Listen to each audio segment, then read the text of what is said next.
समझ में आ रहा है कि नहीं आ रहा है? हाँ, अच्छा आ रहा है समझ। फिर इसके बाद आपका किसके बेस पे है, वीडियो बन रहा है ना? फिर इसके बाद कौन सा है, तीसरा कौन सा है, according to their mechanism of action. किसके बेस पे है? According to their mechanism of action के बेस पे है। मींस कि आपकी जो एंटीबायोटिक होती है उसको अलग अलग क्लासिफाई किया गया है कि ऐसी एंटीबायोटिक जो सेल वॉल को सिर्फ खत्म करेगी, ऐसी एंटीबायोटिक जो सिर्फ हमारे सेल मेम्ब्रेन, बैक्टीरिया के सेल मेम्ब्रेन को खत्म करेगी, ऐसी एंटीबायोटिक जो सिर्फ और सिर्फ ओनली हमारे बैक्टीरिया के राइबोसोम को खत्म करेगी, और बैक्टीरिया के निकनिक जो होते हैं उसमें आरएनए डीएनए होते हैं उसके भी तो सिंथेसिस होती है, उसको भी खत्म करेगी। अब देखिए इसको ऐसे समझिए, हमारी जो बैक्टीरिया होती है वो हमारी किससे मिलकर बनी होती है, सेल वॉल से। ये हमारे क्या है, बैक्टीरिया की सेल वॉल है, ठीक है। बैक्टीरिया की क्या है, सेल वॉल है। यहाँ पे क्या पाया जाता है, सेल मेम्ब्रेन पाया जाता है, और ये वाला नीचे वाला क्या पाया जाता है, सेल वॉल पाए जाते हैं। सेल मेम्ब्रेन और सेल वॉल पाए जाते हैं। इसके अंदर क्या दिखता है, एक न्यूक्लियस दिखता है जिसमें डीएनए पाए जाते हैं या फिर आरएनए पाए जाते हैं। फिर इसमें राइबोसोम भी पाए जाते हैं। क्या पाए जाते हैं, राइबोसोम भी पाए जाते हैं, जो क्या बनाते हैं, प्रोटीन्स बनाते हैं। बैक्टीरिया का राइबोसोम भी पाए जाते हैं जो क्या बनाते हैं, प्रोटीन्स बनाते हैं। अब देखिए, अब एक ऐसी एंटीबायोटिक बनाई गई, मींस कि एक ऐसी एंटीबायोटिक होती है जो बैक्टीरिया को खत्म करती है, बैक्टीरिया को खत्म करती है, लेकिन कभी बैक्टीरिया के सेल वॉल बनने की प्रोसेस को खत्म करके बैक्टीरिया को खत्म करती है। कभी ऐसी एंटीबायोटिक होती है जो बैक्टीरिया को तो खत्म करती है, लेकिन कैसे करती है, वो जो बैक्टीरिया की सेल वॉल जो बनती है ना, बैक्टीरिया की सेल वॉल जो बनती है ना, उसी के प्रोसेस को क्या करती है, इनहिबिट कर देती है, या तो कम कर देंगी या तो रोक देंगी। बैक्टीरिया की सेल वॉल बनने की प्रोसेस को रोक देती है। ऐसी कौन सी दवा होती है, एक हमारी होती है बैक्टोलैक्टम एंटीबायोटिक, बीटा लैक्टम एंटीबायोटिक। कौन सी दवा है, beta lactam antibiotic. Beta lactam antibiotic जैसे हमारी पेनिसिलिन हो गई, सेफेलोस्पोरिन, ठीक है, ये हमारी क्या है, class of antibiotic, antibiotic category की दवा है। जो आपकी पेनिसिलिन और सेफेलोस्पोरिन होती है, ये अपना काम कैसे करती है, ये क्या करती है, ये बैक्टीरिया की सेल वॉल जो बनती है ना, बैक्टीरिया सॉरी ये सेल मेम्ब्रेन है, बैक्टीरिया की जो सेल वॉल बनती है ना नीचे वाली, इसी के प्रोसेस को क्या करती है, रोक देती है। अब भाई बैक्टीरिया भी तो भाई बहुत बैक्टीरिया की सेल वॉल को बनने के लिए भी बहुत सारी प्रोसेसेस होती हैं, अब उसी के प्रोसेसेस में इंटरफेयर कर देती हैं, उसी के प्रोसेसेस में क्या करती हैं, इंटरफेयर कर देती हैं, तब जाके ये बैक्टीरिया की सेल वॉल ही नहीं बन पाएगी। जब बैक्टीरिया की सेल वॉल ही नहीं बनेगी तो बैक्टीरिया हमारी काम कैसे करेगी, ठीक है। बात नहीं समझ में आया, जैसे कि आप गुब्बारे में एक पानी भरिए, ठीक है, गुब्बारे में जब हम मैकेनिज्म ऑफ एक्शन पढ़ाएंगे इसका, तब आपको अच्छे समझ में आएगा। जैसे कि अगर आप गुब्बारे में पानी भरे तो अगर गुब्बारे की ऊपरी वाली लेयर को आप फोड़ देते हैं तो गुब्बारे का पानी क्या होता है, फैल जाता है, तो क्या वो पानी इकट्ठा रहता है। वैसे ही अगर इस सेल वॉल को ही डैमेज कर देंगे तो बैक्टीरिया में जितनी भी चीजें हैं, बैक्टीरिया के सेल वॉल में जितनी भी चीजें हैं वो फैल जाएंगी, काम ही नहीं करेंगी, खत्म हो जाएंगी। तो एक समय ऐसा आएगा कि इस बैक्टीरिया को भी मरना पड़ेगा, ठीक है। अब दूसरी बात ऐसी दवा होती है, ऐसी एंटीबायोटिक होती है जो अपना एक्शन क्या करती है, बैक्टीरिया के सेल मेम्ब्रेन को खत्म करके, बैक्टीरिया की सेल मेम्ब्रेन को खत्म करके देती है, ठीक है। देखिए किसके अकॉर्डिंग पे पढ़ रहे, according to mechanism of action, means कि ऐसी कौन सी एंटीबायोटिक होती है, मींस कि इसको ऐसे समझिए, कौन सी ऐसी एंटीबायोटिक होती है जो अपना एक्शन बैक्टीरिया को डैमेज करके देती है, या तो बैक्टीरिया की सेल वॉल को डैमेज कर देगी या तो बैक्टीरिया की सेल मेम्ब्रेन को डैमेज कर देगी, वही एंटीबायोटिक होती है। लेकिन उसको अलग अलग क्लास में बांटा गया है, घुमा फिरा के आपको यही सब एंटीबायोटिक दिखेंगी, लेकिन घुमा फिरा के अलग अलग क्लास में बांट दिया गया है, ठीक है। बात समझ में आई।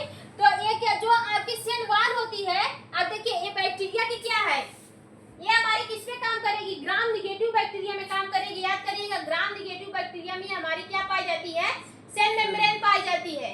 एक ऐसी एंटीबायोटिक होती है जो बैक्टीरिया की सेल मेम्ब्रेन को खत्म करके बैक्टीरिया की सेल मेम्ब्रेन बनने की प्रोसेस को रोककर अपना एक्शन शो करती है। अब बैक्टीरिया की सेल मेम्ब्रेन कैसे बनती है वो जब हम पूरा डिटेल पढ़ाएंगे तब आपको समझ में आएगा। सिर्फ इतना समझिए, एक ऐसी एंटीबायोटिक भी होती है जो बैक्टीरिया की सेल मेम्ब्रेन को बनने की प्रोसेस को रोककर अपना एक्शन देती है। अब ये बैक्टीरिया की सेल मेम्ब्रेन किसमें होती है? ग्राम नेगेटिव बैक्टीरिया में होती है। अब देखिए ये ऊपर से क्या है? हमारी सेल मेम्ब्रेन। सेल मेम्ब्रेन है। ये क्या की है? सपोर्ट दी है। ये क्या की है? सपोर्ट दी है। अब देखिए जब हमारी ऐसी जब हमारा क्या होती, जब ऐसी दवा आएगी जो बैक्टीरिया के फॉर्मेशन को रोकेगी, तो एक समय ऐसे आएगा कि सेल मेम्ब्रेन नहीं बनेगी और क्या बचेगा? Cell wall. तो इसके अंदर क्या होगा? पानी भर जाएगा, ढेर सारा क्या होगा? पानी एब्जॉर्ब कर लेगी। ये जो सेल वॉल होगी अपने अंदर क्या होगी? पानी को एब्जॉर्ब कर लेगी। अगर गुब्बारे में भी ज्यादा पानी भरेंगे तो क्या होगा? भ्रष्ट होगा। तो एक समय ऐसा आएगा कि ये सेल हमारी भ्रष्ट हो जाएगी और खत्म हो जाएगी। कैसे होती है? जब हम एक एक दवा के बारे में बताएंगे तब हम सबका मैकेनिज्म ऑफ एक्शन आपको एक्सप्लेन करके बताएंगे। लेकिन अभी सिर्फ इतना आप जानिए कि कुछ एंटीबायोटिक ऐसी होती हैं जो अपना एक्शन बैक्टीरिया की सेल वॉल को खत्म करके देती हैं, और कुछ एंटीबायोटिक ऐसी होती हैं जो अपना एक्शन बैक्टीरिया की सेल मेम्ब्रेन को खत्म करके देती हैं, और कुछ एंटीबायोटिक ऐसी होती हैं जो बैक्टीरिया के राइबोसोम बनने की प्रोसेस को रोक देती हैं और अपना एक्शन शो करती हैं। अब हमारे बॉडी में अगर प्रोटीन्स ना बने तो हमारा बॉडी वर्क कर पाएगा? तो अगर बैक्टीरिया में प्रोटीन्स ना बने तो बैक्टीरिया वर्क कर पाएगी? नहीं कर पाएगी। तो ऐसे भी एंटीबायोटिक होते हैं जो क्या करते हैं? बैक्टीरिया के प्रोटीन बनने की प्रोसेस को ही रोक देते हैं। अब ना तो प्रोटीन बनेगा, ना बैक्टीरिया को मिलेगा, ना बैक्टीरिया पूरी तरह से ग्रो हो पाएगी, और ना ही अपना site of action human body पे दे पाएगी। बात समझ में आया? और फिर एक ऐसी एंटीबायोटिक होती है जो न्यूक्लिक एसिड के बनने की प्रोसेस को रोक देती है। अब न्यूक्लियस में क्या पाया जाता है? डीएनए पाया जाता है और आरएनए पाया जाता है। और डीएनए और आरएनए फोलिक एसिड से फॉर्मेट होते हैं। किससे बनते हैं? फोलिक एसिड से बनते हैं। ठीक है। अब अगर एक ह्यूमन बॉडी में डीएनए और आरएनए ना बने तो हमारी ह्यूमन बॉडी ग्रो कर पाएगी? नहीं। उसमें जेनेटिक इंफॉर्मेशन होता है। ठीक है। जो जेनेटिक इंफॉर्मेशन होती है 1 पर्सन से अदर पर्सन में कन्वर्ट होती है। जैसे हमारी पृथ्वी पे जैसे लोग बढ़ रहे हैं, ठीक वैसे ही तो हमारी बैक्टीरिया भी तो ग्रोथ करती है, वैसे ही तो बैक्टीरिया ग्रोथ करती है। अब क्या करें? डीएनए के बनने की प्रोसेस के ही रोक दें। डीएनए बनने की प्रोसेस को ही रोक दीजिए, ना तो इंफॉर्मेशन किसी में जाएगा, ना दूसरा डीएनए बनेगा। अब डीएनए बनने की प्रोसेस रुक गई तो हमारी एक बैक्टीरिया 2 सेल बना रही है, फिर ये हमारी कितनी सेल बना रही है? 4 सेल। ऐसे ऐसे अगर बना रही है तो ये क्या है? ये भाई हावी हो रही है ना हमारे बॉडी पे। Yes ma'am. सेल डिवीजन मत भूलिए, ये हावी हो रही है हमारे बॉडी पे। अगर हम डीएनए बनने की प्रोसेस को ही रोक दे, डीएनए ना बनेगा, ना यहाँ पे डुप्लीकेट होगा, ना बैक्टीरिया की ग्रोथ होगी। ये अकेला क्या कर देगी? हमारा इम्यून सिस्टम ही खा जाएगा। आ जाओ, निगल जाए तुमको। इसको हमारा इम्यून सिस्टम ही खा जाएगा। आप देखिए जो हमारा इम्यून सिस्टम होता है काम कैसे करता है, उसमें आपका एक लिम्फोसाइट्स होती है। कौन सी होती है? लिम्फोसाइट्स। ठीक है। कौन सा होता है? लिम्फोसाइट्स। एक्चुअल में जो इम्यून सिस्टम जो हमारे बैक्टीरिया वायरस से प्रोटेक्ट करता है वो कौन होता है? लिम्फोसाइट। लिम्फोसाइट में आपको 2 सेल देखने को मिलेगी, एक आपकी टी सेल, एक आपकी बी सेल। अब इन लोग का फंडा क्या होता है? जो बी सेल होती है ना वो अपने अंदर से एंटीबायोटिक बनाती है। क्या बनाती है? एंटीबायोटिक बनाती है। जैसे कि अगर आपके बॉडी में कोई फॉरेन पार्टिकल्स गया, आपके बॉडी में कोई भी फॉरेन पार्टिकल्स गया तो आपका जो इम्यून सिस्टम है उसको पहले क्या करेगा? आइडेंटिटी करेगा, उसको देखेगा, आइडेंटिफाई करेगा कि जो ये पार्टिकल्स हमारे बॉडी में इंटर किया क्या वो हमारे बॉडी का एक भाग है। अगर हमारे बॉडी का एक भाग नहीं रहेगा तो क्या करेगा? तुरंत इसको एक्टिव कर देगा। किसको? लिम्फोसाइट को। देखो वो आ रहा है। ठीक है। वो हमारे बॉडी में कोई ना कोई नुकसान कॉज करेगा। तो ये हमारे लिम्फोसाइट में 2 सेल होती है, एक होती है टी लिम्फोसाइट, एक होती है बी लिम्फोसाइट। जो एक टी लिम्फोसाइट होती है ना वो जैसे कि हमारे बॉडी में बैक्टीरिया गई तो बैक्टीरिया के अगेंस्ट एक एंटीबायोटिक बनाता है। क्या बनाता है? एंटीबॉडी बनाता है। एंटीबॉडी बनाता है और उसको चिपका देता है। ठीक है। एंटीबॉडी बना के क्या करता है? जैसे कि ये एंटीबॉडी बनाया और ये हमारी बैक्टीरिया ऐसी है, ये क्या करेगा, उसको इसी पे चिपका देगा, चिपका कर या तो इसका फेगोसाइटोसिस कर देगा, ठीक है, या तो इसको खा जाएगा, या तो इसकी पिनोसाइटोसिस कर जाएगा, या तो इसको पी जाएगा, यस मैम। ठीक है।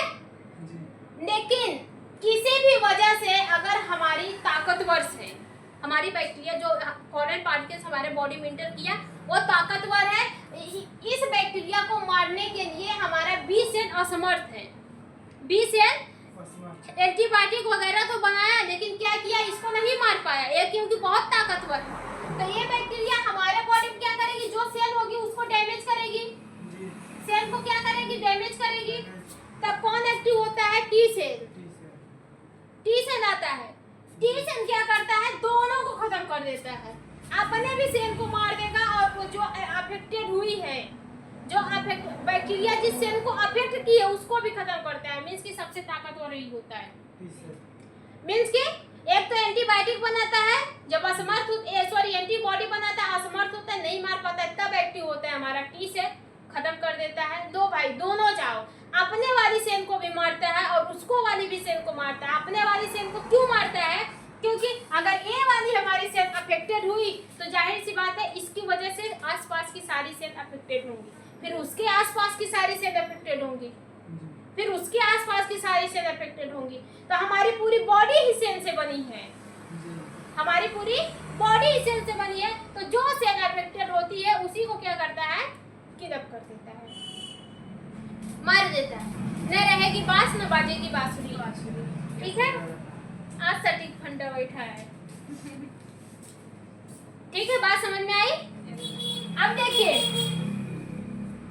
According to their mechanism of action, तो कुछ ऐसी दवा होती है जो अपना एक्शन बैक्टीरिया के सेल वॉल को खत्म करके देती हैं। जैसे आपका कौन सी होती है, beta lactam antibiotic. Beta lactam antibiotic में आपको पेनिसिलिन देखने को मिलेगा और आपका सेफालोस्पोरिन देखने को मिलेगा।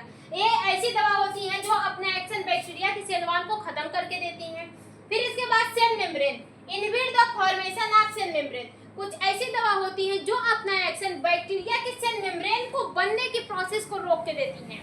बैक्टीरिया की सेल मेम्ब्रेन के बनने की प्रोसेस को रोक के देती हैं।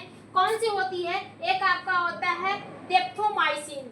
डेप्थोमाइसिन एक दवा होती है, एक एंटीबायोटिक होती है जो अपना एक्शन बैक्टीरिया की सेल वॉल बनने की प्रोसेस को रोक के देती है। कैसे देती है, बैक्टीरिया की सेल वॉल बनने की प्रोसेस को रोक के देती है। फिर इसके बाद राइबोसोम, कुछ ऐसी दवा होती है जो अपना एक्शन बैक्टीरिया के राइबोसोम बनने की प्रोसेस को रोक के देती हैं। कौन कौन सी होती हैं, इरिथ्रोमाइसिन होती है, क्लोरमफेनिकोन जो दवा होती है वो होता है। कौन कौन सी दवा होती है, इरिथ्रोमाइसिन और क्लोरमफेनिकोन। इरिथ्रोमाइसिन और क्लोरमफेनिकोन ऐसी दवा होती है जो अपना एक्शन बैक्टीरिया के राइबोसोम बनने की प्रोसेस को रोक के देती है। बात समझ में आई।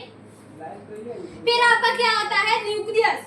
कुछ ऐसी दवा होती है जो बैक्टीरिया के डीएनए आरएनए बनने की प्रोसेस को रोक के अपना एक्शन देती है। तो कौन कौन सी होती है, सिप्रोफ्लॉक्सासिन और आपका क्या होता है, मेट्रोनिडाजोल। सिप्रोफ्लॉक्सासिन, मेट्रोनिडाजोल ऐसी दवा होती है जो अपना एक्शन बैक्टीरिया की सेल वॉल को खत्म करके देती है, ठीक है।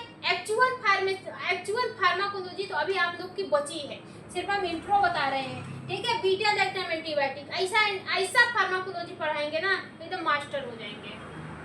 मेरी बेस्ट सब्जेक्ट है, मेरी सबसे फेवरेट सब्जेक्ट ही हमारी फार्माकोलॉजी। कहीं